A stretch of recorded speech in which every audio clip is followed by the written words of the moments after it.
Good Tuesday morning to you. I'm Eastern PA Weather 30 meteorologist Bobby Martrich, and this is your outlook for July 22nd, 2014. For your Tuesday, we're going to have a chance of a pop-up shower here that's going to be mainly across central and eastern portions of Pennsylvania. And there's a very isolated chance here. We'd have probably about a 20% chance of an isolated shower or thunderstorm. So I wouldn't get excited about the opportunity to see these thunderstorms today because they're really not that great. But if you do get caught under one of these, at least you won't be surprised because there is a 1 in 5 chance of that happening today. Across New Jersey and Delaware, I think we're okay. And then it's just the heat of the day, instability type thunderstorms. They're not really driven by anything else. One thing we're going to be dealing with that's going to be a little bit different than the past couple days is now we're going to have an increase in heat and humidity today. High pressure is going to move off to the south here, so the return flow course around that high pressure comes in from the south and southwest. That means increased humidity, increased temperatures. So the last couple days we've been talking about temperatures in the low to mid 80s, and now we're talking about mid to upper 80s.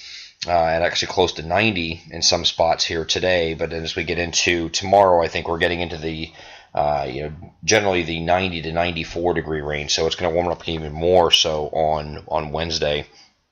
And it's going to the only thing that will knock down temperatures will be some late day thunderstorms. We'll get into that in a second here.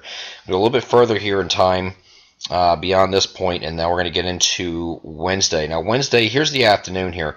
Now there's going to be a cold front that's going to be pressing in from the north here. The cold front's up here like this. There's also going to be a prefrontal trough axis that's going to be setting up in this kind of oriented like this out ahead of the frontal boundary. So there'll be some showers and storms along the front, and then there'll be an increase in showers and thunderstorms along that prefrontal trough, and that's going to allow for some strong storms to possibly form here.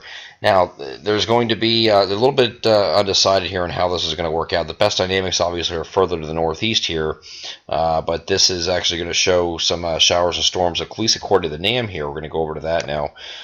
This is one of the NAM soundings for a location in eastern Pennsylvania here, one of our centralized locations here in the Lehigh Valley. And this has a tremendous amount of instability to work with here. So a lot of instability. This is a lot of mixed layer cape in this sounding here. So there is plenty of instability to work with. Shear is not all that great. So it doesn't look like it's going to be one of those deals where they'll be able to sustain themselves for a very long time. But one thing we do have to deal with is a lot of dry air here in the sounding here, which would indicate there will be a large hail threat. Also, lapse rates are indicative of damaging winds being a possibility as well. But I think it's mostly going to be a hail, more discrete cell type thing. And there's even a little bit of a temperature inversion here as you're going up, at least initially. But I think we overcome that as we get later in the afternoon. So before 2 o'clock, we're probably okay. After that point, we'll probably get into some thunderstorms here on Wednesday. We'll have to watch for strong to severe potential. And of course, the Storm Prediction Center currently has that over New England or in northeast New England here. Is that I wouldn't be surprised to have them extended down further, something like this. All right, and if we do have the severe weather here on Wednesday, it is going to be generally northwest of I-95 is what we're talking about for that to occur.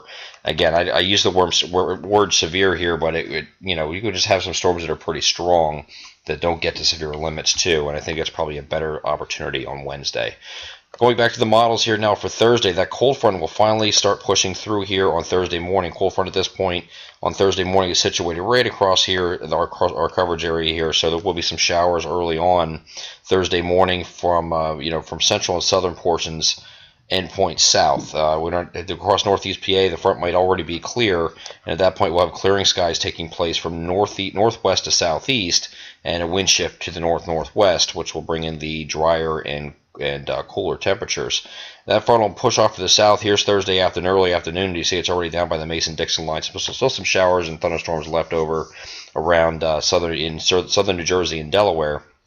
But of course, the rest of the coverage area, again from north to south, will be clearing out nicely. And then high pressure is going to move in for the next couple of days. Friday and Saturday look fantastic. We will have to watch this area low pressure here moving in from the Ohio Valley. And have to see what that does. Is going to move, it's projected right now to move east. Just a weak area low pressure, but it will allow for some showers and thunderstorms to enter the picture, we think, by the time we get to later in the day on Sunday. We'll tackle that when we get there at that point, and of course at this range it's subject to change, and the models right now are not agreeing altogether on exactly how Sunday evolves, so we will examine that as we get a little bit closer. I'm Eastern PA Weather Authority meteorologist Bobby Martrich, and that is your outlook for July 22nd, 2014. Have a great Tuesday.